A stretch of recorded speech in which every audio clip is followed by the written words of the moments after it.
समस्त प्राणी जगत के लिए कल्याणकारी परमात्मा को स्मरण करते हुए प्रणव ध्वनि।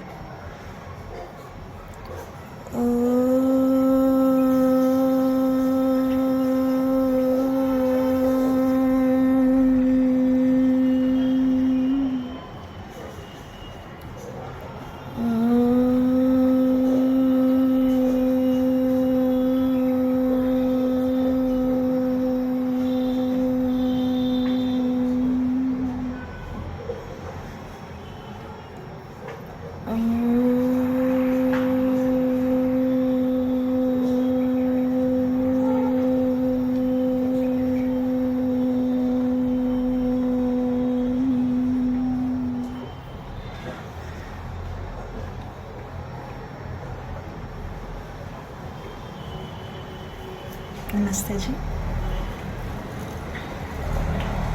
हम ध्यान और संध्योपासना के बारे में आज जानेंगे। वैदिक जीवन पद्धति में हमारे ऋषि लोग दिनचर्या और रात्रिचर्या के बारे में कैसे व्यवस्थित करके रखना है समझाया। इसके अंतर्गत ध्यान और संध्योपासना को बहुत प्राथमिकता दिया है।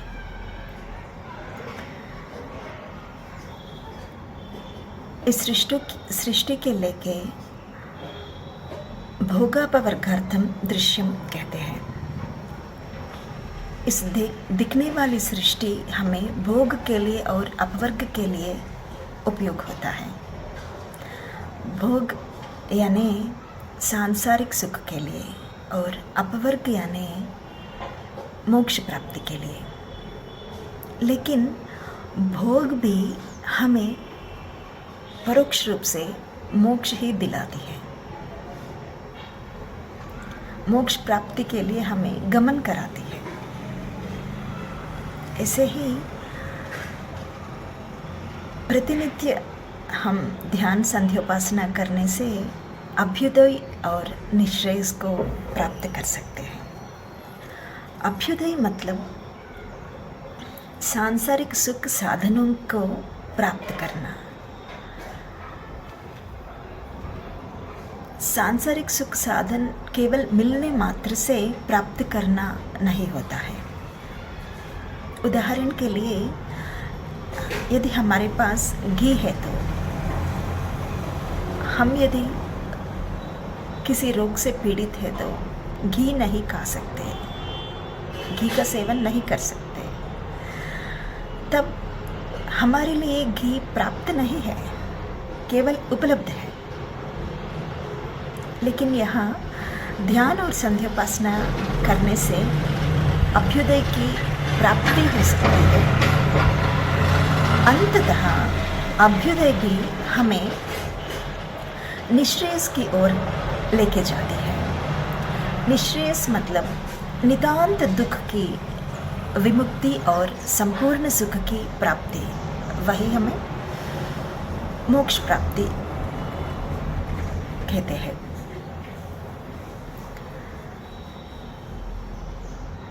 तो इस ध्यान संध्योपासना इतना प्रमुख विषय है, लेकिन हम ठीक तरह से करते हैं या नहीं।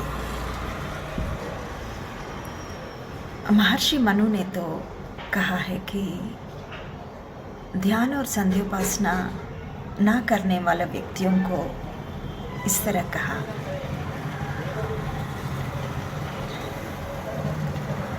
न तिष्ठति तु यः पूर्वं नोपास्ते यस्तु पश्चिमं सः साधुभिर्बहिष्कार्य सर्वस्मात् द्विजकर्मणः। जो व्यक्ति पूर्वाभिमुख होके प्रातःकाल की संध्योपासना नहीं करता है और पश्चिमाभिमुख होके सायंकाल की संध्योपासना नहीं करता है, उसको श्रेष्ठ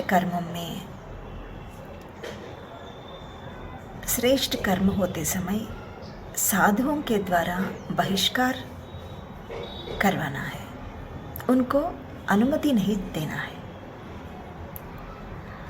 इतना कठोर वचन है, लेकिन इसके पीछे कारण भी बहुत अच्छा है, क्योंकि हमारे ऋषि लोग बताए कि ध्यान संध्योपासना करने से व्यवहार भी ठीक हो जाता है। जिस व्यक्ति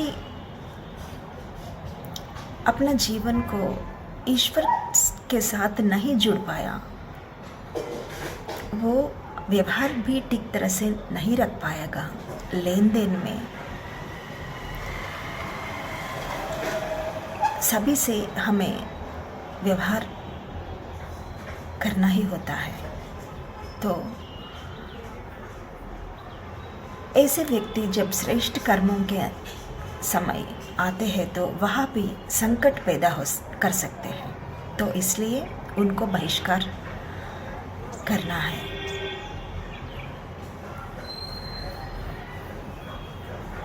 तो इतना प्रमुख विषय है ध्यान और संध्योपासना। और हम कभी कभी सोचते हैं कि मेरे लिए समय नहीं है, बहुत सारे काम है, व्यस्तता है, तो समय नहीं मिलता मुझे करने के लिए। ब्रह्मचारी लोग सोचते हैं अभी पढ़ाई का समय है, पढ़ाई करना है, गृह कार्य करना है, व्यायाम करना है, जॉब मिलना है, जीवन को बनाना है। तो जॉब मिलने के बाद गृहस्थ जीवन में जाते हैं। गृहस्थ जीवन में वहाँ अपनी अपनी जिम्मेदारियाँ होते हैं, बच्चों की, पति पत्नी की, इस तरह का। तो वहाँ भी ऐसे ही सोचते हैं अब नहीं हो सकता, अब बहुत सारे व्यस्तता है। तो इसके बाद में सोचेंगे, बाद में वानप्रस्थ जीवन में आते हैं, कई आ भी नहीं पाते हैं, गृहस्थ की जिम्मेदारियों में ही फंस जाते हैं। और अगर आ भी गए तब भी शरीर कभी कभी साथ नहीं देता। इस तरह वहाँ भी ठीक तरह से नहीं हो पाता है। क्या ये समय ना मिलना ये कारण सही है? प्रकट करने के लिए तो ऐसे बताते हैं, लेकिन इसके पीछे कारण कुछ और होता है। हम दिन में बहुत सारे कार्य करते हैं,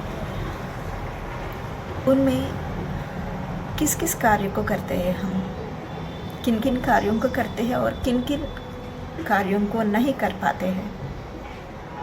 सोचे तो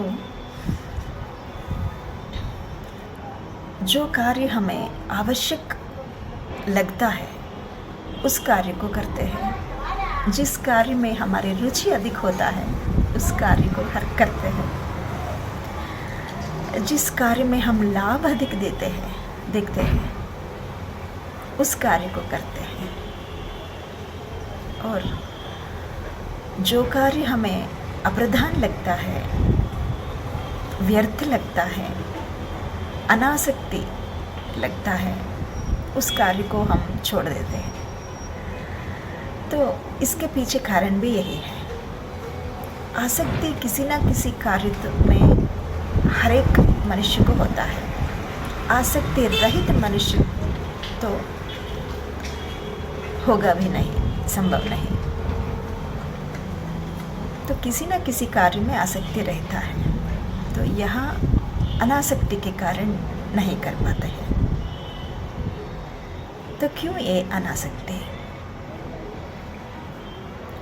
जो व्यक्ति ईश्वर पर विश्वास नहीं भी करता, तो उस व्यक्ति के अंदर जीवन में भी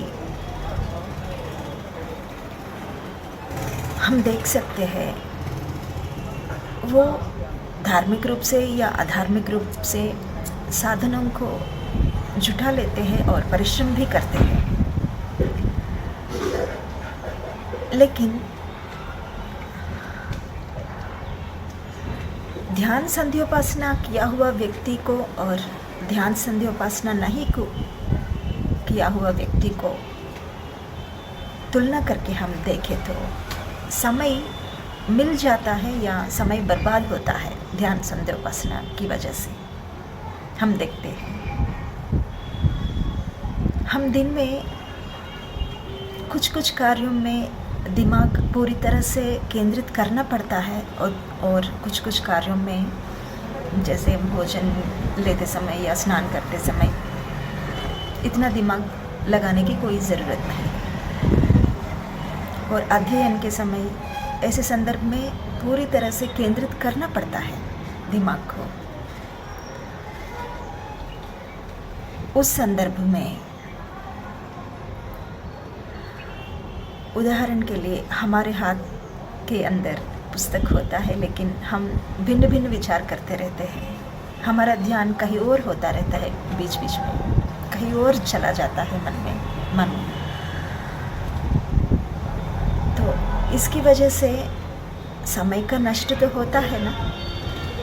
तो ये ध्यान संध्योपासना किया हुआ व्यक्ति इस तरह समय व्यर्थ नहीं चला जाता है उसके लिए, क्योंकि ध्यान में जो एकाग्रता का अभ्यास हो गया है, उस एकाग्रता का वजह से अपने दैनिक कार्यों में भी कार्य में सफलता अधिक प्राप्त कर सकते हैं और समय भी बचाते रहते हैं। और दैनंदिन जीवन में हम बहुत सारे व्यर्थ कार्य भी करते रहते हैं, जैसे अनावश्यक बातचीत, इस तरह वो व्यर्थ कार्य भी हमें जीवन के लिए कोई उपयोग नहीं होता है। फिर भी हम किसी आकर्षण की वजह से या किसी बलहीनता के वजह से हम करते रहते हैं। तो ये सारे समय बर्बादी से हमें बचाता है ध्यान और संध्योपासना। और एकाग्रता, शांति मिलती है और संतोष भी मिलता है ध्यान और संध्योपासना से। तो इस विषय में हमें आगे कैसे बढ़ना है देखेंगे बाद में। धन्यवाद। नमस्ते।